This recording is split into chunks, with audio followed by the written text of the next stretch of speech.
जय हिंद। कैसे हैं आप सब? ठीक ठाक। चलिए आइए, तो कल हमने आपको बताया था एक्सरसाइज 4.4 का टाइप 3 से क्वेश्चन नंबर 29 तक, है ना। क्वेश्चन नंबर 29 तक बताया था, आज 29 के आगे, ठीक है ना। ये क्वेश्चन पे चलते हैं। देखिए आगे क्वेश्चन क्या कह रहा है। क्वेश्चन नंबर 30 और 31 हमने लिख लिया है, ठीक है। आगे देखिए क्या कहता है, क्वेश्चन को समझिए, है ना। बहुत ही मस्त क्वेश्चन होने वाला है। ये दोनों क्वेश्चन जो है बहुत ही एकदम, मान लीजिए कि बीबीआई क्वेश्चन है, ठीक है ना। ये दोनों जो है बीबीआई क्वेश्चन भी कह सकते हैं या बीएम भी कह सकते हैं, यानी बोर्ड मॉडल, ठीक है ना। दोनों क्वेश्चन आप कह सकते हैं ये क्वेश्चन को, इसलिए समझदारी से एकदम समझिएगा, ध्यानपूर्वक, ठीक है ना। देखिएगा क्या कह रहा है। कह रहा है कि मैं एक ऐसा आयताकार पार्क बनाना चाहता हूं जिसकी चौड़ाई उसकी लंबाई से 3 मीटर कम है। क्या है? 3 मीटर कम है। समझ रहे बात के? यहां तक तो क्लियर है। आगे फिर कह रहा है कि इसका क्षेत्रफल पहले से निर्मित त्रिभुजाकार पार्क, पहले से एक त्रिभुजाकार, जैसे मान लीजिए कि एक पार्क है, एक आयताकार पार्क है इस तरह से, और एक त्रिभुजाकार पार्क है इस तरह से। समझ रहे बात के? तो पहले से निर्मित त्रिभुजाकार पार्क, यानी ये वाला पार्क कह रहा है, ठीक है ना। त्रिभुजाकार पार्क, ये भी पार्क ही है लेकिन आयताकार है, ठीक है ना। पार्क के त्रिभुजाकार पार्क जिसका आधार यानी कि मान लीजिए ये आधार है, ठीक है ना। ये आधार है, एक्स मत लिखिए, आधार लिखिए। ये आधार आयताकार पार्क के चौड़ाई के बराबर है। तो चौड़ाई मान लीजिए कि ये बी है और ये है, मान लीजिए, सपोज कर लीजिए फिलहाल। तो इसका ये जो बी है ये बी के बराबर है, यानी कि आधार जो है बी के बराबर है। हम तो आधार को बी लिख सकते हैं, ठीक है। आगे देखिए क्या कह रहा है। तथा ऊंचाई कितना है? ऊंचाई 12 मीटर है। इसका ऊंचाई जो है कितना मीटर है बाबू? 12 मीटर। ये वाला ऊंचाई कितना है? 12 मीटर है। ध्यान से दीजिएगा। आगे फिर कह रहा है से 4 मीटर अधिक है। यही बच्चे थोड़ा सा कंफ्यूज हो जाते हैं कि 4 मीटर क्या है। तो इसका क्षेत्रफल, यानी कि आयत का क्षेत्रफल जो है, कुछ भी है, मान लीजिए कि आयत का क्षेत्रफल एल गुना बी आया, एल बी आया, तो इसका क्षेत्रफल से 4, इसका क्षेत्रफल मान लीजिए कि 1/2 आधार गुना ऊंचाई होता है, ये ना होता है, से 4 मीटर अधिक है। कौन? तो ये वाला, यानी कि +4। तो इसमें हम त्रिभुजाकार पार्क के क्षेत्रफल में आयत का क्षेत्रफल जब निकलेंगे तो त्रिभुजाकार के क्षेत्रफल में 4 जोड़ देंगे तो इसका भी क्षेत्रफल निकल जाएगा। आया समझ में? यही कह रहा था कि जिसकी ऊंचाई 12 मीटर से 4 मीटर अधिक है। यही बच्चे कंफ्यूज हो जाते हैं समझने में। कहने का मतलब कि त्रिभुज के क्षेत्रफल से 4 मीटर, इसका क्षेत्रफल, आयताकार पार्क का क्षेत्रफल जो त्रिभुज के क्षेत्रफल से 4 मीटर अधिक है, ये कहना चाह रहा है, ठीक है।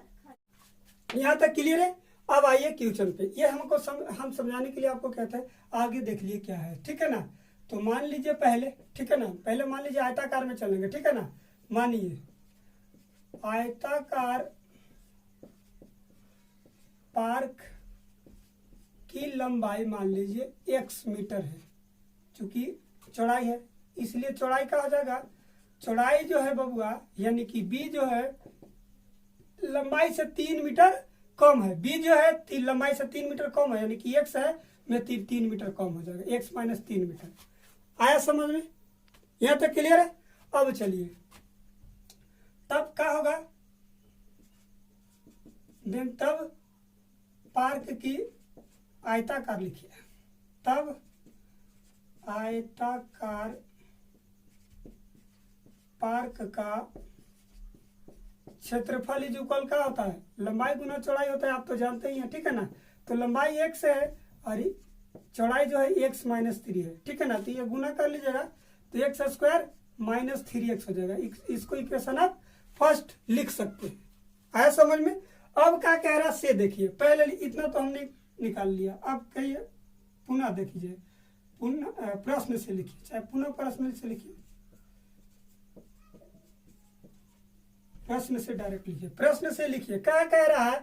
कह रहा है कि इसका क्षेत्रफल पहले से निर्मित, अब त्रिभुज का देख लीजिएगा, ठीक है ना। प्रश्न कह रहा है त्रिभुजाकार पार्क का आधार जो है आयताकार पार्क का चौड़ाई के बराबर है, ठीक है ना। है आयताकार पार्क की चौड़ाई के बराबर है, तो चौड़ाई हमने लिख दिया, ठीक है ना। इसलिए आधार कितना हो जाएगा बाबू, आधार जो है आयताकार पार्क की चौड़ाई कितना है, x-3। यहाँ तक क्लियर है।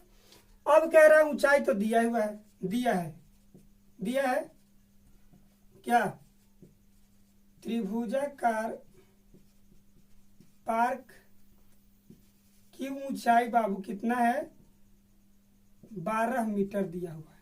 यहां तक समझ में आ रहा है। इसलिए लिखिए क्षेत्रफल किसका, त्रिभुजाकार पार्क का क्षेत्रफल। त्रिभुज का क्षेत्रफल तो जानते हैं बाबू, 1/2 आधार गुने ऊंचाई होता है बाबू। तो आधार हमारा क्या है, आधार लिख लीजिए एक बार, आधार गुना ऊंचाई हमने लिख दिया, ठीक है ना। 1/2 आधार हमारा क्या है, ये देखिए x-3, ऊंचाई हमारा क्या है 12। इससे आप काट सकते हैं, 6 दूना 12, गुना कर दीजिए, 6x - 76 18 हो गया। इक्वेशन आप फर्स्ट लिख सकते हैं या सेकंड लिख सकते हैं। अब देखिए क्या कह रहा है, पुनः प्रश्न से लिखिए, पुनः प्रश्न से। अब कह रहा है आयताकार पार्क का क्षेत्रफल जो है, देखिएगा आयताकार पार्क का क्षेत्रफल जो है त्रिभुजाकार पार्क का क्षेत्रफल से कितना अधिक है, 4 मीटर अधिक है। तो हमने जोड़ दिया 4। यहां तक आ गया समझ में। अब दोनों के मान रख दीजिए। ये हमारा है आयत का क्षेत्रफल, यानी कि x² - 3x है, ठीक है ना। x² - 3x है बाबू, इज इक्वल कितना, 6x 6x - 18 + 4, ये 4 जुड़ जाएगा इसमें। अब इसको सोल्व किए देते हैं, ठीक है ना, कर लीजिए। x² - 3x इसमें घटा लीजिए, ये घटेगा कितना, -14। आया समझ में। चलिए अब ये दोनों पार्क को हम कर देते हैं अलविदा, इसको मिटा देते हैं। अब आगे देखिए, यहां से देखिएगा डिजाइन से बना रहे हैं, ठीक है ना। अब देखिए ये दोनों को उठा के इधर ले आइए, क्या हो जाएगा, तो x² - 3x - 6x + 14 हो जाएगा बाबू, इज इक्वल 0। ये सब इधर आ जाएगा, ठीक है ना। अब ये दोनों जुड़ जाएगा बाबू, कितना हो जाएगा, x² - 9x + 14 इज इक्वल 0। अब इसको गुणनखंड कर लीजिए, ठीक है ना। गुणनखंड कर लीजिएगा, 7 दूना 14, हाँ 7 और 2 9। आगे क्लियर है।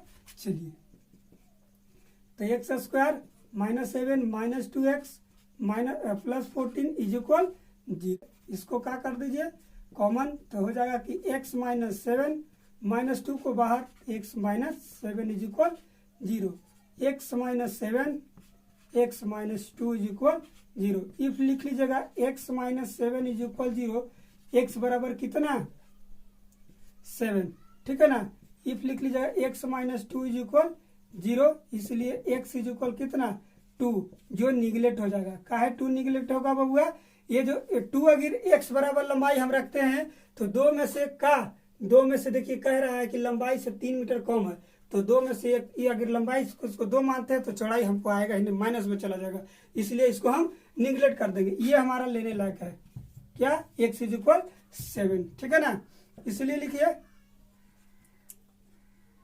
लंबाई इतना होगा, चौड़ाई क्या हो जाएगा, चौड़ाई कितना 7 में से 3 घटेगा, क्योंकि ये देख लीजिए घट रहा क्या है, चौड़ाई बराबर x - 3 दे रखा था, ठीक है ना। तो कितना आ जाएगा 4 मीटर हो जाएगा ना।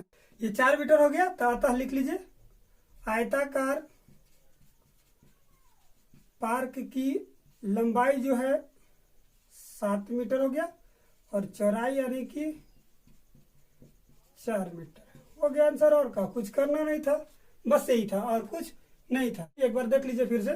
कह रहा है कि एक आयताकार पार्क ऐसा बनाना है जिसकी चौड़ाई उसकी लंबाई से 3 मीटर कम है, तो हमने लंबाई को 3x माना है, तो चौड़ाई x - 3 हो जाएगा, ठीक है ना। तो क्षेत्रफल लंबाई इंटू चौड़ाई होता है, ठीक है ना। तो लंबाई इंटू चौड़ाई होता है, समझ रहे हैं ना बात की। तो x × x - 3 x² गुना हो जाएगा, तो x² - 3x। अब कह रहा था कि पहले से निर्मित त्रिभुजाकार पार्क का आधार आयताकार पार्क की चौड़ाई के बराबर है। तो आयताकार पार्क की चौड़ाई हमारा x - 3 आया था, x - 3। तो आधार भी उसका x-3 हो गया, ठीक है ना। और चौड़ाई के बराबर था तथा ऊंचाई 12 मीटर है, तो 12 मीटर ऊंचाई दिया था, 12 मीटर हमने 12 मीटर लिख दिया। अब कह रहा था कि त्रिभुज का क्षेत्रफल जो हमने निकाला है 6x-18 है ना, 6x-18, उससे कितना था क्षेत्र, आयताकार पार्क का क्षेत्रफल 4 मीटर अधिक था। ये देखिए 4 मीटर अधिक है, तो यही संभव है, तो हमने निकाल दिया, आसानी से निकल गया। तो क्षेत्रफल ये निकला था, तो आयताकार पार्क का क्षेत्रफल त्रिभुजाकार पार्क का क्षेत्रफल से 4 मीटर अधिक था, तो 4 मीटर अधिक हमने कर दिया। तो ये देखिए अलग अलग निकाले थे, x² - 3x 6x - 18 + 4, 4 मीटर अधिक है। अब इसको सोल्व करके द्विघात समीकरण निकाला, द्विघात समीकरण को हल आपके फैक्टर विधि से निकाल के x का वैल्यू निकालनी है। x का वैल्यू 2 इसलिए नहीं रखा कि हमारा 3 मीटर कम करेंगे तो -1 आ जाएगा, लंबाई चौड़ाई माइनस में होता नहीं है। आया समझ में? चलिए अब ये आ गया नेक्स्ट 31 जो कह रहा है आसानी से देखिएगा, इससे थोड़ा सा और क्रिटिकल टाइप पर। पहले देखिए कह रहा है कि 13 मीटर व्यास वाला एक वृत्ताकार पार्क की परिसीमा के एक बिंदु पर एक खंभा गाड़ना है। खंभा इस प्रकार गाड़ना है, खंभा मतलब समझ रहे ना, ये वाला खंभा बोतल वाला नहीं, बिहार में खंभा बोतल को ही बोला जाता है, ये वाला नहीं, खंभा गाड़ना ये मान लीजिए कि जैसे पोल, ठीक है ना, इस प्रकार करना है कि उस पार्क के एक व्यास के दोनों अंत बिंदुओं पर बने फाटक ए और बी से खंबे की दूरियों का अंतर जो है 7 मीटर दिए रखा है, ठीक है ना। पहले इसको समझिए, ये फिगर हम बनाते हैं, फिगर से ज्यादा बेटर समझ में आ गया। ये समझ में आ गया, फिगर आ गया, ये देख लीजिए हमने फिगर बनाया आपको। ये ब्रीथ है, थोड़ा सा ले लिया ज्यादा स्पेस ताकि आपको दिखे। अभी यह मान लीजिए यह व्यास है 13 मीटर का, यहाँ बी है बाबू, बी है, यहाँ ए है, जिसका यह 13 मीटर व्यास। अभी ये 13 मीटर अंत बिंदु, यानी कि यही कह रहा था कि परिसीमा पर वृत्त के व्यास के परिसीमा ये अंत बिंदु है, मान लीजिए कि ए और बी है। अब यहाँ से कोई फाटक मान लीजिए कि इस जगह पे बिंदु है, मान लीजिए ये है, इसको नाम दे दीजिए पी, का दे दीजिए पी। अब या फिर आप जो मर्जी है, आप चाहे तो ओ भी लिख सकते हैं, हमने वो लिख दिया। चलिए अब इसको यहाँ से इस तरह से कर लीजिए, अब इसको यहाँ से इस तरह से कर लीजिए, बी को उड़ा दीजिए, बी को इस साइड में लिख लीजिए, ये बी है, ठीक है ना। आया समझ में? अब मान लीजिए इस प्रकार गाड़ना है, ये मान लीजिए ओए और ओबी के बीच का अंतर जो है, ओए और ओबी के बीच का अंतर कितना है, 7 मीटर दे रखा है। आया समझ में?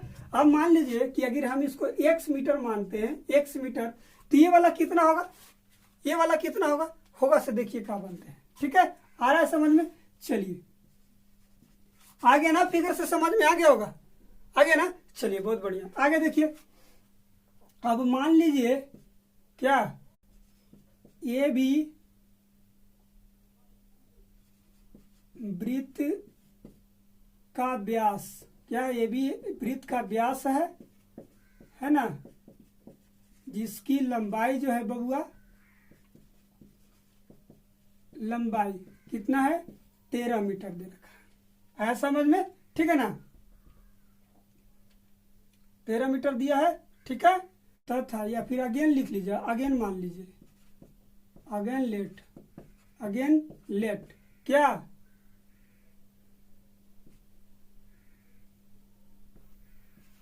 OB = x मीटर, OB वाला, ठीक है ना, ऐसे मत लिखिए, ये हो गया, ठीक है, 13 मीटर दिया है। आगे देखिए क्या है, अब क्या AB और B से O दूरी पर एक क्या है, खंभा गाड़ना है। क्या है बाबूआ, खंभा गाड़ना है बाबू, गाड़ना है, ठीक है ना, जिसकी दूरी क्या, OA, जिसकी दूरी OB = x माना, लिख लीजिए, माना, लेट लिख दीजिए, मान लीजिए। देन तब क्या हो जाएगा, देन देखिएगा ध्यान से, प्रश्न से, देन तब प्रश्न से कहता है कि OA माइनस क्या, ओ बी इज इक्वल 7। कब? जब ओ ए ग्रेटर देन ओ बी से होगा तब। ये वाला बड़ा है, इससे होगा तब। आया समझ में? अब देख लीजिए, चाहे ओ ए को निकाल लीजिए तो ओ ए इज इक्वल क्या हो जाएगा, ये भी उधर जाके जुड़ जाएगा। तो 7 प्लस कितना बाबू, ओ बी, और ओ बी को हमने माना है कितना, एक्स। तो ओ A is equal 7 plus x, ये समीकरण आप फर्स्ट लिख लीजिए। और एक चीज और नोट याद रख लीजिएगा, ठीक है ना, कि यदि वृत्त के व्यास पर, वृत्त के व्यास से अगर मान लीजिए कोई ट्रायंगल यदि बन रहा है, वृत्त के व्यास पर कोई अगर ट्रायंगल बन रहा है तो उसका कोण जो होगा, उसका कोण जो होगा कितना, 90 डिग्री का होगा।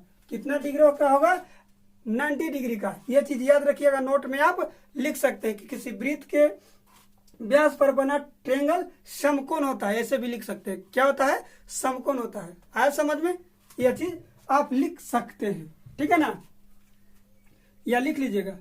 Now triangle A O B में, ट्रायंगल ए ओ बी में, चूंकि लिख लीजिएगा ट्रायंगल ए ओ बी क्या वृत्त के व्यास पर है, कहाँ है, व्यास पर है, इसलिए क्या, कोण A O B is equal 90 degree, यानी कि समकोण ट्रायंगल। क्या हो जाएगा, समकोण। यहां तक क्लियर है? अब चलिए पाइथागोरस प्रमेय से, ठीक है ना, तब देन क्या, पाइथागोरस क्या प्रमेय से, ठीक है ना। पाइथागोरस प्रमेय क्या कहता है कि कर्ण का वर्ग दो भुजाओं के वर्ग के बराबर होता है। क्लियर है? अब कर्ण हमारा क्या है, ए बी, तो ए बी का स्क्वायर इज इक्वल ओ ए जोड़ ओ बी, आप इस तरह से लिख सकते हैं, ठीक है। चलिए अब इस पे आप मान पुट करके रख लीजिए। ए बी हमारा क्या है, 13 मीटर, तो 13 का होल स्क्वायर हो जाएगा। ओ ए हमारा कितना है, देख लीजिएगा यहाँ 7 प्लस एक्स का होल स्क्वायर, और वो भी हमारा एक्स स्क्वायर है, ठीक है। चलिए अब इसको गुना कर लीजिए, 13 13 कितना 169, इसमें 1 प्लस ए प्लस बी का होल स्क्वायर, तो 7 का होल स्क्वायर एक बार लिख ही देते हैं, ठीक है ना। ये 7 है बाबू, 7 का होल स्क्वायर प्लस कितना 2 A B plus B square, ये तो एक्स स्क्वायर पहले से था, ठीक है। अब ये देख लीजिए 169 इधर ही रहेगा, ये हो जाएगा 749, 7 दूना कितना 14 एक्स, और एक्स और एक्स कितना 2x स्क्वायर। यहां तक क्लियर है? चलिए आगे आइए, आगे क्या कहता है सो देख लीजिए। अब ये इसको उठा के इधर ले आइए, ठीक है ना, तो हो जाएगा क्या 2x square plus 14x plus 49 minus 169 is equal 0, ठीक है ना। अब इसको आप घटा लीजिए, 2x स्क्वायर आ रहा समझ में। चलिए 14x ये घट जाएगा तो माइनस कितना 0 और 120, ठीक है, इज इक्वल 0। 2 को बाहर कर लीजिएगा, x 7 दूना 14 और 60 इज इक्वल 0। आ गया समझ में? घट के उतना ही आएगा ना, बिल्कुल बढ़िया। अब देख लीजिए आगे क्या होगा। अब इसको आप चाहे तो कर ले, ठीक है ना। एक्स स्क्वायर 12 25 60, 12 में से 5 आएगा 7 आएगा, ठीक है ना। तो 12x minus 5x minus 60 is equal 0। X को बाहर कर लीजिए तो x प्लस 12 आ जाएगा, ठीक है ना। माइनस 5 को बाहर कीजिए तो x plus 12 is equal 0। x plus 12 into x minus 5 is equal 0। If लिख लीजिएगा, ठीक है ना। x प्लस 12 इज इक्वल 0, इसलिए x बराबर -12 जो ले लेना है नहीं होगा बाबू, ठीक है ना। आया समझ में? एंड लिख लीजिए x माइनस 5 इज इक्वल 0, इसलिए x बराबर कितना बाबू 5 मीटर। x बराबर 5 मिनट, इसको निगलेक्ट कर दें, ठीक है ना। इसलिए लिखिए फाटक b से, b को हमने माना है, ठीक है ना, b को हमने क्या माना है x, तो फाटक b से खंभा ओ की दूरी जो है बबुआ कितना 5 मीटर आया। आप चाहे तो ए से भी निकाल सकते हैं उसकी दूरी, ठीक है ना। ए से भी आप चाहे तो लिखा सकते, ये देख लीजिएगा, ये हम लिख ही देते हैं, ठीक है ना। यहाँ हम आपको लिख ही देते हैं, यहाँ देखिए लिख देते हैं क्या, तथा फाटक ए से खंभा ओ की दूरी कितना बबुआ, ये देख लीजिए, ओ ए बराबर कितना, O A is equal 7 + 5 is equal 12 metre. आप ये दोनों आंसर लिख सकते हैं, ठीक है ना। फाटक ए से खंबे के बीच की दूरी कितना है 12 मीटर और फाटक बी से खंबे की दूरी 5 मीटर। आप चाहे तो दोनों आंसर लिख सकते हैं, ठीक है ना, समझ गए। अतः लिख लीजिएगा, अतः ये तो हमने लिख ही दिया है भाई। अतः क्या लिखना है, फाटक ए से खंबा की दूरी कितना 12 मीटर, ठीक है ना। ये 7 + ये है 12 मीटर और खंबा बी से ओ ए की दूरी यानी कि फाटक बी से खंबे की दूरी कितना 5 मीटर। समझ में आ गया। हमने क्या किया एक बार देख लीजिए फिर से, ठीक है ना। क्या था कि 13 मीटर व्यास वाला एक वृत्ताकार है तो 13 मीटर का हमने व्यास बना दिया, ठीक है ना।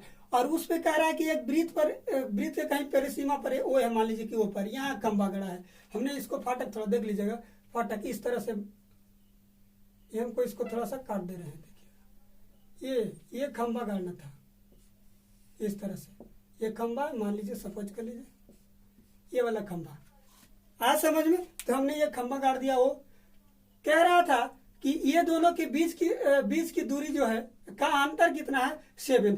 तो हमने ओ ए को अगर x माना है, ठीक है ना, तो ये वाला हम कितना निकाले 7 + x मीटर, ये निकला ना 7 + x, यहाँ आया ओ ए इज इक्वल, हमने इसको x माना है तो, ठीक है। अब कह रहा था और एक चीज आगे फिर कुछ कहा नहीं था, लेकिन आगे फिर था कि ट्रायंगल एओबी में ये चीज आप जान गए कि जान लीजिए कि किसी भी अगर वृत्त पर अगर वृत्त के व्यास पर बना ट्रायंगल जो होता है, इधर भी बनता वो भी 90 डिग्री, उधर भी बनता वो भी 90 डिग्री। आया समझ में। वृत्त के व्यास पर बना ट्रायंगल जो होता है समकोण होता है, ये चीज याद रखिएगा हमेशा, आपको 1 नंबर में भी पूछ सकता है, ठीक है ना। अब तो बिहार बोर्ड जान ही रहे हैं कि ऑब्जेक्टिव टाइप क्वेश्चन पूछ ही रहा है दुनिया भर के, है ना। तो उसमें आपको पूछ सकता है कि वृत्त के व्यास पर बना कैसा त्रिभुज होता है, तो आप लिख सकते हैं कि समकोण होता है। समझ गए, समकोण होता है। तो हमने समकोण जब आता तो पाइथागोरस प्रमेय से चला। पाइथागोरस प्रमेय कहता है कि कर्ण का वर्ग जो होता है ये जब समकोण है तो उसके भुजा आगे सामने वाला समकोण होता है, कर्ण होता है, और कर्ण का वर्ग दो भुजा के वर्ग के बराबर होता है। ये आपको ट्रायंगल में सीखना भी है, आपको हम सिद्ध करके बताएंगे कि कर्ण का वर्ग दो भुजा के वर्ग के बराबर होता है, ठीक है। चलिए ये समझ गए। तो पाइथागोरस प्रमेय से हमने जब पाइथागोरस प्रमेय पे बैठा है तो 13 हो गया, ये कर्ण हो जाएगा, ये आधार हो जाएगा। मान लीजिए कि ये कर्ण, ये आधार, ये लंब, कुछ भी आप कर सकते हैं, ठीक है ना। तो ये हो गया। अब हम जिससे हमको निकल गया 7 + x² + 7x - 60 = 0। ये हो गया द्विघात समीकरण। द्विघात समीकरण को आप चाहे तो आप श्रीधराचार्य के नियम से भी बना सकते हैं, थोड़ा सा लॉन्ग जाएगा और कोई दिक्कत नहीं होगा। तो फाटक बी से खंबे की दूरी 5 मीटर और फाटक ए से खंबे के बीच की दूरी 12 मीटर। क्लियर। चलिए अब देखिए क्वेश्चन नंबर 32 क्या कह रहा है। क्वेश्चन थोड़ा सा अति था, क्या है, क्या कह रहा था कि क्या यह संभव है, क्या यह संभव है, यदि हाँ तो उनकी आयु ज्ञात करें। कब, एक माँ और उसकी बेटी की आयु का योग कितना है 20 वर्ष है। माँ और बेटी का आयु कितना है 20 वर्ष है, ठीक है ना। यदि 4 वर्ष पहले उनकी आयु का गुणनफल 48 वर्ष है तो उनकी आयु ज्ञात करें। क्या करना है, सब संभव है। तो हमने सबसे पहले देखेंगे हम सॉल्व करके, यदि ये नहीं होगा तो नहीं लिखेंगे, ठीक है। चलिए ये लिख लीजिएगा यहाँ, संभव है, क्या संभव है। तो देखते हैं संभव है या कि नहीं। मान लीजिए क्या माँ की वर्तमान आयु, मान लीजिए कि x, ऐसे मान लीजिए पुत्री की आयु मान लीजिए y वर्ष, इसकी x वर्ष है, ठीक है ना। प्रश्न से कह रहा था कि दोनों की आयु का योग यानी कि x plus Y is equal 20। ये समीकरण अभी नहीं, एक तो 20 हो गया, x का वैल्यू तो 20 माइनस वाई, ये हो गया। समझ में आ गया? यहाँ तक समझ में आ रहा है? कुछ नहीं कहा था। अब कह रहा है कि 4 वर्ष पहले, देख लीजिएगा 4 वर्ष पहले क्या माँ की आयु कितना हो जाएगा बाबू? अभी मान लीजिए कि किसी व्यक्ति का उम्र 25 वर्ष है, तो 4 वर्ष पहले कितना था? तो 21। कैसे किए बाबू? तो 25 में से 4 घटाएं। अभी मान लीजिए कि उसका x वर्ष माने तो 4 वर्ष x माइनस 4 हो जाएगा। बेटी का में आयु में भी भाई वही होगा बाबू, ठीक है ना। बेटी की आयु तो ऐसे ही लग रहा है कि नहीं हो पाएगा, क्योंकि मान लीजिए कि दोनों का एगो के मान लीजिए, सपोज कर लीजिए कि 16 है, एगो के 4 है। ये हो सकता है? कभी हो ही नहीं सकता है, ठीक है ना। कहा कि 12 वर्ष में किसी का तो शादी हुआ नहीं होगा, है ना। चलिए आगे देखते हैं क्या होता है, ठीक है। बेटी की आयु कितना हो जाएगा? एक y माइनस कितना 4 हो जाएगा बाबू। अब प्रश्न से कहता है कि उनके गुणनफल यानी कि 4 वर्ष पहले जो ये आया था x minus 4 into y minus 4 is equal कितना 48। अब देख लीजिए गुना कीजिएगा तो xy हो जाएगा, इसमें गुना कीजिएगा तो 4y हो जाएगा। अब 4 से गुना कीजिएगा तो -4x, अब 4 चौका 16 इज इक्वल 48। अब 16 को उस साइड ले जाइए, ठीक है ना। 4y minus 4xy minus 4x 16 उधर जाके घट जाएगा, ठीक है ना। अब x का वैल्यू इसमें रख लीजिए, y इंटू 20 माइनस वाई, ठीक है ना।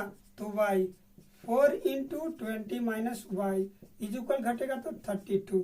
अब इसको गुना कीजिएगा तो कितना हो जाएगा बाबू? 20y Y square minus 4y गुना कीजिएगा तो 20 चौका 80 प्लस वाई स्क्वायर, ठीक है ना। हो गया ना, 4y होगा बाबू। कितना हो जाएगा? 4y ना जी। अब एक 4y यहाँ प्लस ये माइनस, ये दोनों कट जाएगा 32। अब इसको उठा के उस साइड ले जाइए तो सब ये चिन्ह उलट पलट हो जाएगा, ये प्लस हो जाएगा, ये माइनस हो जाएगा 20, ठीक है ना।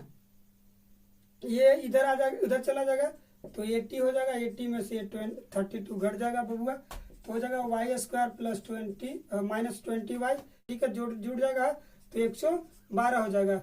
अब ये देख लीजिएगा गुणनखंड करने में शायद इसको d निकाल के देख लीजिए एक बार। d इज इक्वल क्या होता है? बी स्क्वायर माइनस 4ac, तो b हमारा क्या है? -20, ठीक है ना। -4 a हमारा क्या है?